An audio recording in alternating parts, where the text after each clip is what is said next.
اکثر خلکو ته په دې وخت کې د خېټې د قبضیت مسله راپېښېږي. مطلب دا دی چې د هغوی په خېټه کې کم غړبول دي هغه سختوالي طرف ته لاړ شي او په صحیح طریقه باندې هغه خارجېږي نه. نو په هغې کې د ټولو نه اول غلطي زموږ دا ده چې کله هم موږ روژه ماتو نو د پښمني پورې موږ ته پکار دي چې دا 2 ګیلاسونه ونیسه تر 10 ګیلاسو پورې اوبه موږ خامخا څښو. دویمه دا خبره چې سپینه کمه روټۍ ده دا موږ لږه کمه خورو او کم چې چاول دی دا مونږ لږ کم خورو او کم څیزونه چې په غوړو کې بار بار پخیږي لکه پکوړه چپس یا نور دغه شان څیزونه یا سالن شو دا څیزونه چې مونږ کم خورو نو مونږ ته به د قبضیت مسله بیا نه جوړیږي. او د دې سره سره که چیرې انسان چای ډېرې زیاتې څکي یا کیفین په شان چای څکي یا کولډ ډرنک وغیره څکي نو د دې د وجې نه هم زموږ چې کمې کولمې دي د هغوی حرکت په مزه شي او کله چې د هغوی حرکت په مزه شي په هغو کې د اوبو مقدار په کموالي طرف ته روان شي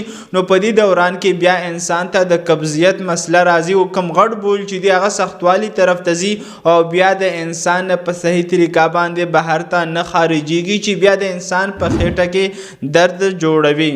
او د دې سره مونږ ته ضروري ده چې مونږ د ورځې لږ حرکت یعنی ورزش هم کوو او پیدل هم ګرځېږو. کله چې تاسو افطاري وکړئ یا پښمني وکړئ نو د هغې نه بعد تاسو هرګز مه کښېنئ او مه سملئ بلکې تاسو نیمه ګنټه پورې پیدل مزل خامخا کوي. نو که چیرې چاته هم د دې قبضیت مسله راپېښېږي او قبض د هغه جوړېږي نو تاسو د اوبو مقدار زیات کړئ هغه سبزي زیاته خورئ په کم کې چې فایبر زیات وي او هغه فروټ او میوه دانه زیاته خورئ کم کې چې فایبر زیات وي او دغه شان دهي شو ماسته شو لسی شو دا څیزونه تاسو ډېر څکئ او اوبه ورسره زیاتې ډېرې څکئ او د دې سره تخملنګ چې کم دی هغه تاسو زیات ورسره څکئ نو دا مسله به تاسو ته نه جوړیږي.